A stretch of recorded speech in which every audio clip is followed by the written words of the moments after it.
This passage from Deuteronomy, kind of like last week's readings, is oddly pertinent to our lives together. We had a very, very difficult conversation last week at the annual meeting, talking about the realities of our future as a congregation. But I want to explore Moses' story. So, Moses was obviously the leader of the people, demanding that they be liberated from slavery, led through the Red Sea, into the wilderness, up to the mountain of Horeb or Sinai, whichever, depending on which text you're reading, and receives the covenant of Torah from God, and leads these people up to the promised land. Now, as you know, the people of Israel in the wilderness were very compliant, very supportive, super understanding, sought to just have a chat with Moses, like, help us understand what's going on here. And after all that, you know the real story. They were kvetching, they were upset. They're like, why did you bring us out here to die? At least back in Egypt we had food, we had the flesh pots, which is euphemistic at the very least. And constantly telling him how bad he was. And after 40 days on the mountain, when he's up there receiving the covenant of Torah from God, they think, oh, he must have died, so let's build a golden calf. And then God's like, I'm going to just kill them all off and start fresh. I'm tired of this. Not my favorite approach by God. But Moses is like, God, I don't want to tell you what to do, but maybe that's not such a good idea. Maybe you should have a little bit of mercy for your people. Because, think about it. What are all the other nations going to say about you if you kill off all the people that you led into the wilderness? They're just going to talk trash about you all day long. And God says, fine, okay, only a third of them. And so, but all these trials and tribulations, because the people kept thinking that they knew better than Moses, they knew better than God, or that they had their understanding of how this was supposed to go, and it never went the way they thought it was supposed to go. And after all this, Moses gets to enter the promised land, right? No. Seriously, God? You give him all of that to deal with? And he can't even enter the promised land that you called him to lead them to. Does Moses give up on his role, though? No. He stays faithful. And he's kind of a bumbling idiot sometimes. He was always trying to avoid his calling. With the burning bush, he's like, no, God, I can't do this. Nope. I stammer, I stutter. Do you remember what I did in Egypt? They're going to kill me if I go back there. All these excuses, all these reasons why he shouldn't be the one that God's called to do this. Does God go, fine, I'll find somebody else? No. God says, I will be with you. I will lead you. I am with you. So,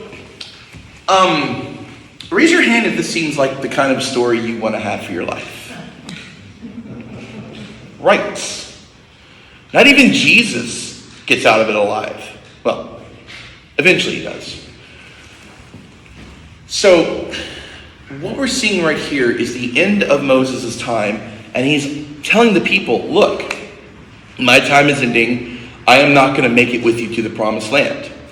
But God will raise up another prophet from among you, from his own people, your own people, and will guarantee you that you will be led just as I have led you into this next stage of your life. And just be mindful, you need to follow what God has told this person to say. Sound familiar? One of the things that I've come to realize over and over and over and over and over and over and over and over and over again in life is that nothing ever turns out the way we think it should. I remember hearing about one of the relatives of the Hogarth family saying, relax, kid, nothing ever works out. Because it doesn't. It never works out the way you think it's supposed to. But the interesting thing is, it works out the way it needs to work out because God is with us in that process. Even though these people were stubborn and stiff-necked, and Lord knows I have been both of those things plenty of times in my life, particularly following my calling. Anyone who goes into ordination that really, I think, has the right motivation more often than not is like, no, can I do anything else? Or, are you sure, God? Do you really want me to do this? Have you looked at my life story?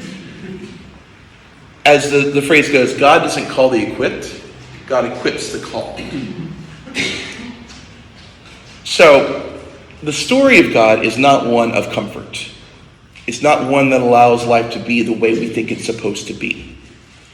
It's a way that motivates us and challenges us to listen more deeply to the breath of the Spirit and listen more deeply to where God is trying to nudge us in different directions. And almost every time we do what we need to do to follow God, it takes us somewhere that we aren't really sure we want to go.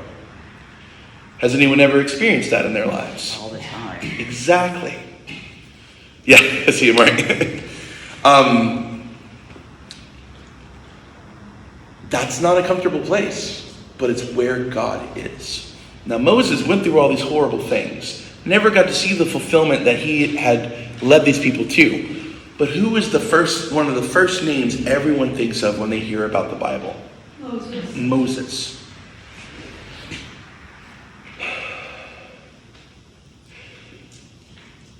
The story of our lives right now is one of transition, of uncertainty, of disappointment, of sadness, and of grief.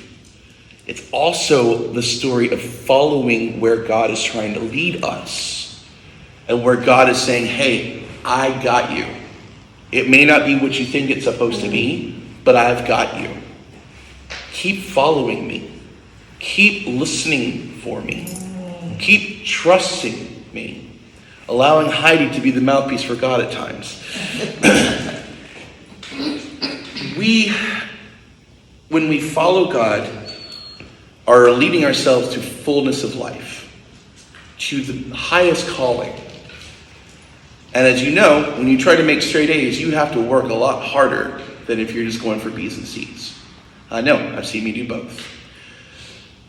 But what we are called to do is no matter what, no matter where, no matter how, we are each called by God to be God's beloved community, to lead people into a life of love. Love of God. Love of Neighbor. Love of Self. Let's do that again. Love of God. Love of Neighbors. Love of Self. One more time. Love of God. Love of Neighbors. Love of Self. Is that contingent on any one institution? No. Is that contingent on any one perspective on God? No. Is that contingent on any one perspective on how the world works? No. Are you noticing a pattern here? Yes. And what is that pattern? No matter what, love. No matter what, love. No matter what, you are in the family of God. And the family of God is here. The family of God is there. The family of God is everywhere. It's like Roy Kent, if you're a Ted Lasso fan. I'm sorry. But what we're being called to do is to continue to listen to where God is leading this family of God to where we are to take our lives together so that we continue faithfulness to the ministry that we have been called to. Because that does not stop until we die. And then you get to rest. But God is continually holding us. God is continually nudging us. And God is continually helping us to understand better what the fullness of life looks like. And that is more important than anything else we could ever possibly do together. And thanks be to God, I continue to see the fruit of that labor in this community. I can continue to see the hope in this community. And most of all, I continue to see the love in this community. Hold fast to that love. Hold fast to that courage. And hold fast to the peace which passes all understanding. And the knowledge and love of God will guide you wherever God is leading you. And me. Even if it isn't the way we hoped it would be, it's not about that.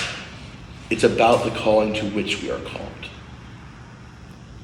So let us heed the voice of God wherever it may come. And hold tightly to one another as we figure out that process. Amen. Amen.